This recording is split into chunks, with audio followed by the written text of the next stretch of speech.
So let me put this across. Nobody know the struggle I bear.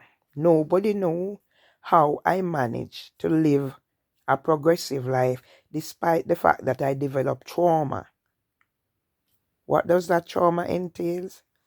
There are times I lose my speech. There are times I can't even write my name if my life depends on it because of my underlying hidden disabilities.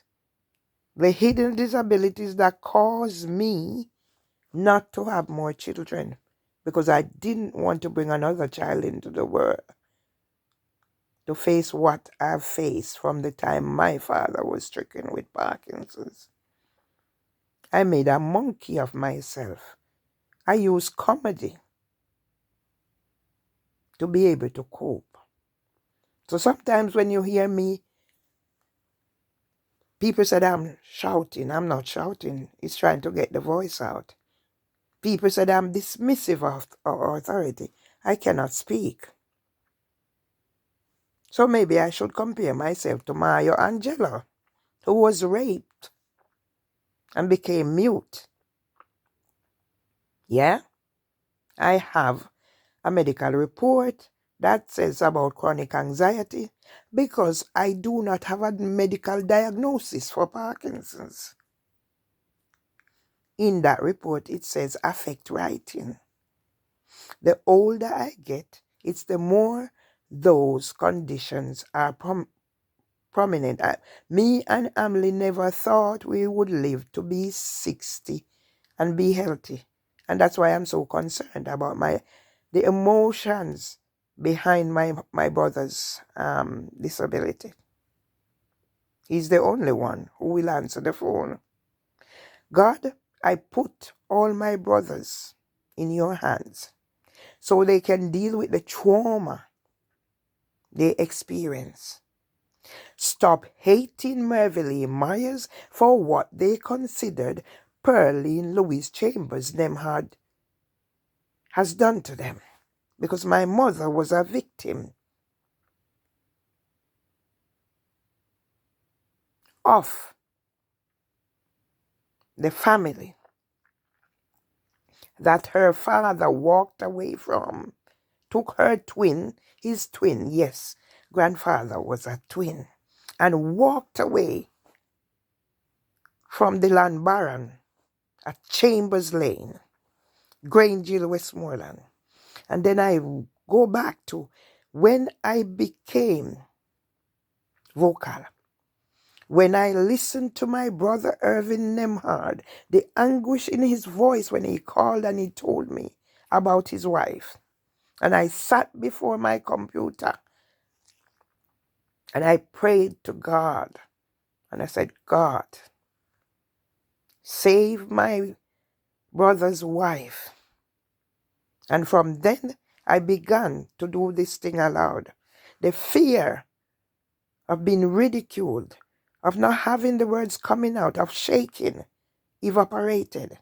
And then I go back to the training of Tony Seeley, Theater of the Oppressed. And then to have my brother Irvin Julius Emston Nemhard targeting me, calling me. Why are you calling me, Irvin?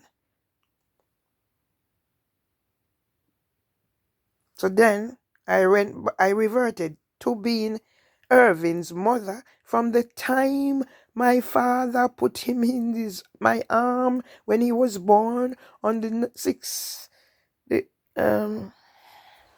11th of November, 1966, so my mother could rest. I ask you, God, open their hearts. Yeah? They are now putting me down as having psychosis, bipolar, schizophrenic, everything they can throw at me. But who declared me mad? My brother Irvin Nemhard. What my brother done to my husband. Ballis is on the phone. Emily was on the phone some of the times. Because whenever Irvin gets into whatever he's getting into, he's called my phone. And if somebody else call me on another phone, I'm not supposed to talk to them because I must talk to him. I said Ashta is his favorite, my favorite brother, but no, it's not Ashta, it's him. Can we see where we are going? Break this cycle. Generational curses, dysfunctional families. But in order to heal, I have to first heal myself. I'm almost there. Thanks to 4 white people who turned up in court. Total stranger, including a man. Yes, we're going to get there. So Debbie Gilchrist can get the support she needs. And all of Alma Grove and all my families and everybody. Yes?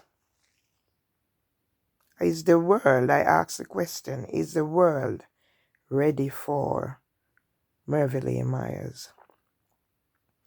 When once I found a mother's church, when once I found a mother's church, when once I found a mother's church, I'll worship there today.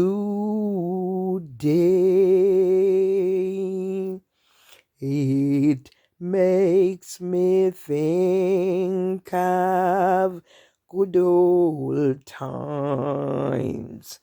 It makes me think of good old times. It makes me think of good old times before my head was gray. I'm very emotional. I'm not hitting the notes, but this is all I can do. Now I need to do a prayer separately to share with the person whose home I'm in. That is personal. I will share it with her so she can do whatever it is. Because when I hear a sister crying and be angry about what is happening to her, I realize why God sent angels to the county court at Clerkenwell and Shoreditch for me to eventually be the voice of the voiceless vulnerable.